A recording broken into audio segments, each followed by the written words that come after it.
কেমন আছো তোমরা সবাই? আমি কিন্তু বেশ ভালোই আছি। ঘড়িতে তখন বাজছিল সকাল 5টা।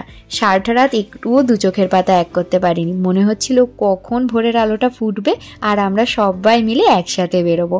তো আজ আমরা যাচ্ছি নন্দী হিলস আর কোটিলিঙ্গেশ্বর মন্দিরে। জানি না কেন হঠাৎ এই শ্রাবণ মাসেই আমাদের শিব মন্দির দর্শনের ইচ্ছা হলো। একেই হয়তো বলে ভগবান যদি তোমায় ডাকে তুমি তার কাছে নিশ্চয়ই যাবে। নন্দী হিলসের রাস্তাটা দেখো কি সুন্দর না, আর সকালবেলা আরও যেন সুন্দর লাগছে। রাস্তার মধ্যে এরম একটা পাহাড় আমরা দেখতে পেলাম, খুব সুন্দর লাগছিল। নন্দী হিলস চিকবাল্লাপুর ডিস্ট্রিক্টে অবস্থিত। অনেকে নন্দী হিলসকে আনন্দগিরি হিলসও বলে, যার অর্থ হলো খুশির পর্বত। পুরো রাস্তাটা দেখো, পুরো যেন মনে হচ্ছে মেঘে ঢেকে যাচ্ছে, যেন মনে হচ্ছে মেঘের চাদর দিয়ে ঘেরা, তাই না? নন্দী হিলসের মূল আকর্ষণীয় জিনিসটাই হলো সূর্যোদয়। তোমরা যদি সূর্যোদয় দেখতে চাও তাহলে তোমরা অবশ্যই ভোর রাত্রিতে বেরোতে হবে তোমাদের, কারণ 4টের থেকেই এখানে বাইক আর গাড়ির বিশাল বড় লাইন পড়ে যায়। তো আমরা চলে এসেছি দেখো নন্দী হিলসে। আর সেদিন এত হাওয়া দিচ্ছিল, দেখো গাছের পাতাগুলো এমন দুলছে, আর প্রচণ্ড ঠান্ডা, আর এত হাওয়া যে গায়ের চাদরটাও ঠিকঠাক রাখতে পারছিলাম না। আমাদের যে গাড়িটা করে আমরা এসেছি সে গাড়িটা নিয়েছিল আমাদেরকে পার কিলোমিটার 17 টাকা করে। এই সিঁড়িটা দিয়ে ওপরে আমাদেরকে উঠতে হবে। আমাদের সাথে আমাদের দিদাও ছিলেন, তো ওনার একটু কষ্টই হয়েছে। সত্যি কথা বলতে এতটা সিঁড়ি আমরা জানতাম না প্রথম দিকে।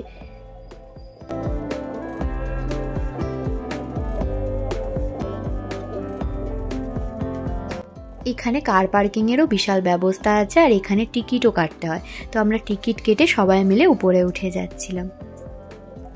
এই হচ্ছে টিপু সুলতানের সামার প্যালেস।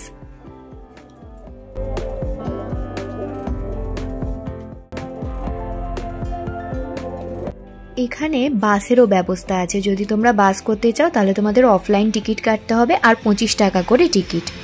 আমাদের সাথে যে দিদা এসলেন তার অনেকটাই কষ্ট হয়েছে। আসলে প্রথমে না আমরা এই বাসের ব্যাপারটা বুঝতে পারিনি। যদি জানতাম তাহলে আমরা বাসটা করে নিতাম। তো আমরা ভেবেছিলাম নর্মালি পায়ে হেঁটেই উঠতে হবে, তো সেই জন্য আর আমাদের বাসটা করা হয়নি। আর পুরো চারপাশটা দেখো, সেদিন এমন মেঘ ছিল নিচে আর কিছু দেখাই যাচ্ছে না, পুরো মেঘে ঢেকে আছে চারপাশটা। কি সুন্দর লাগছে না ওপর থেকে?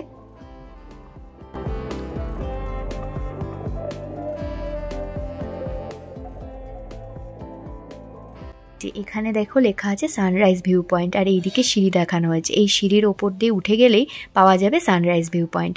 তো এরকম দুপাশে গাছ আর এই মাঝখান দিয়ে এরকম সিঁড়ি, এর ওপর দিয়ে আমাদেরকে হেঁটে হেঁটে যেতে হবে। আমাদের সাথে দিদা এসেছিলেন, তো দিদাকে আমরা আর উপরে নিয়ে যাইনি, কারণ এত সিঁড়ি আমরা দেখেই বুঝতে পেরেছিলাম আমরা অনেক কষ্ট হবে। তাই আমরা দিদাকে নিচে বসিয়ে রেখে আমরাই সবাই মিলে উপরে উঠেছি। আমরা আর সেদিনকে সূর্যোদয় দেখতে পারিনি, যেহেতু অনেকটাই সময় লেগে গেছিলো আমাদের পৌঁছাতে। তো যদি তোমরা সূর্যোদয় দেখতে চাও তাহলে কিন্তু তোমাদেরকে অনেকটা সকাল সকালই বেরোতে হবে, প্রায় রাত্রি থাকতেই বেরোতে হবে। আর সবার মুখে শুনেছি সূর্যোদয় দেখলে নাকি মনে হবে যে তোমরা যেন ঠিক মেঘের ওপরে আছো আর মেঘ তোমাদের নিচে। প্রচুর হনুমানের উৎপাত। সে আমার কাকিমার কাঁধে যে ব্যাগটা আছে ওর মধ্যে একটা কেক কিনেছিলাম, সেটা রাখাও ছিল। তো মনে হয় কোনোভাবে বুঝতে পেরেছে বা দেখতে পেয়েছে, সেই ব্যাগটাকে ধরে এমন টান মেরেছে, ব্যাগটার তো হাতলটাই প্রায় ছিঁড়ে গেছে। তো যাই হোক, ওর হাত থেকে কোনো রকমে বাঁচানো হয়েছে। এইটা হচ্ছে ভিউ পয়েন্ট। এটা নিয়ে একটা ইতিহাস আছে, শুনেছি সত্যি ঘটনায়। এইখানে না টিপু সুলতান সামারের সময় আসতেন, আর বন্দীদেরকে যখন শাস্তি দিতে হলে উপর থেকে একদম নিচে ফেলে দিতেন। তাই এটাকে অনেকে সুইসাইড পয়েন্টও বলে।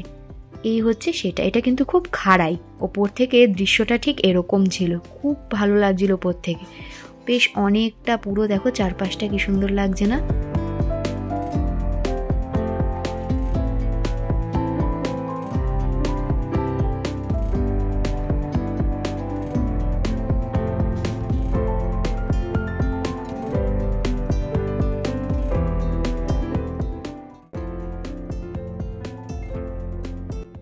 এখানে আছে যোগানন্দেশ্বর টেম্পল। এই টেম্পলের বাইরে ইনি দাঁড়িয়েছিলেন। আমরা জিজ্ঞেস করলাম যে এখানে কিসের টাকা নেওয়া হচ্ছে। উনি বললেন এখানে জুতো রাখতে গেলে টাকা দিতে হবে। তো সেই জন্য জুতো রাখতে গেলে তোমাদেরকে ওনাকে টাকা দিয়ে তারপরে এই মন্দিরের ভিতরে ঢুকতে হবে। এই মন্দিরের মূল গেট, এখান দিয়ে ঢুকে যাওয়ার পর ভেতরটা এরকম। এই হচ্ছে চারপাশটা। এবারে আমরা এই সাইডটা দিয়ে হেঁটে হেঁটে আস্তে আস্তে মূল মন্দিরের দিকে চলে গেছি। এইটা হচ্ছে মন্দিরের মূল গেট। এর ভেতরে ফটো তোলা নিষেধ, যার জন্য আর আমি মন্দিরের ভেতরটা তোমাদেরকে দেখাতে পারলাম না। উনি আমাকে বারণ করে দিলেন আর আমার তোলা হয়নি। এরপরে আমরা চলে গেছি কোটিলিঙ্গেশ্বর মন্দিরের উদ্দেশ্যে।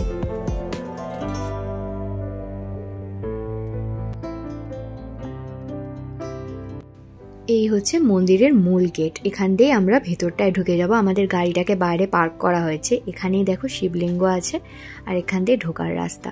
আর এর চারপাশে রয়েছে বিভিন্ন রকমের ডালার দোকান, এছাড়াও টুকটাক জিনিসপত্র তোমরা এখানে পেয়ে যাবে।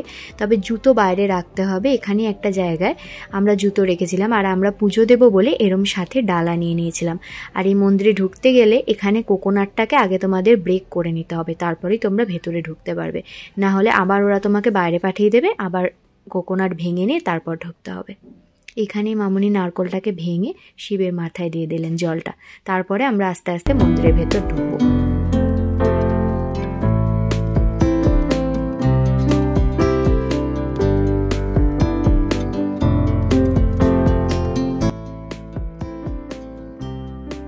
এখানেই আছে বিশ্বের অন্যতম উঁচু শিবলিঙ্গ, আর আছে সাথে উচ্চতম ভগবান নন্দী। যেই শিবলিঙ্গ সবথেকে উচ্চ, তার উচ্চতা হচ্ছে 108 ফিট। যে ভগবান নন্দী আছে তার উচ্চতা হচ্ছে 35 ফিট। এই মন্দিরটি কোলার ডিস্ট্রিক্টে অবস্থিত। আর এই মন্দিরটা সত্যি কথা বলতে আছে নাকি কোটিটা শিবলিঙ্গ।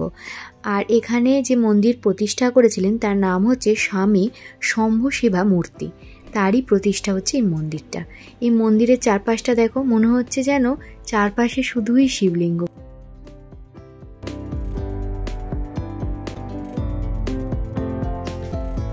বিশ্বের মধ্যে এত সুন্দর মন্দির মনে হয় আর কোথাও নেই। ডান দিক বাম দিক পুরোই মন্দিরে শিবলিঙ্গ আর শিবলিঙ্গ। ঠিক দেখে যেন মনে হচ্ছিল আমরা শিবলিঙ্গের মহাসমুদ্রে চলে এসেছি। এই মন্দিরের ভেতরে কোনো শব্দ নেই, চারপাশটা কতটা শান্ত পরিবেশ।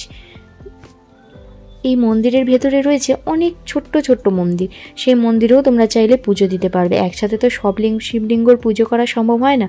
তো দেখো যে শিবলিঙ্গগুলোর পুজো হয়েছে তাদের মাথায় কি সুন্দর ফুল দেওয়া আছে।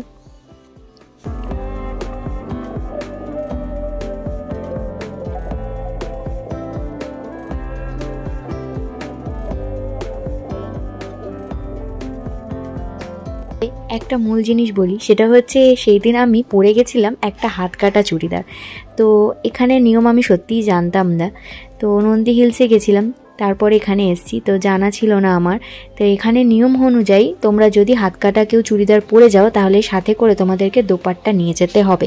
তো যেটা বলার পরে আমার কাছে তো দোপাট্টা ছিল না, সেই জন্য আমি আমার শাশুড়ির আঁচলটাকেই গায়ে মুড়িয়ে নিয়েই গোটা পুজোর সময়টা সব সময়টাই কাটিয়েছি। তো একটু অসুবিধাই হয়ে গেছিলো, আর ভিড়ও হয়ে গেছিলো পুজো দেওয়ার জন্য মন্দিরে।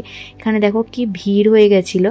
এই পাশটাতে মন্দিরের আর একটা মন্দির আছে, ছোট মন্দির, আর এখানে প্রচুর লাইন আর প্রচুর ঠেলাঠেলি হচ্ছিল মন্দিরের ভেতরে।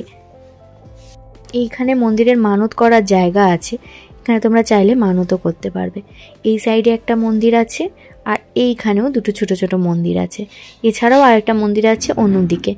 তো যাই হোক, তো আমরা এই মন্দির দর্শন করলাম।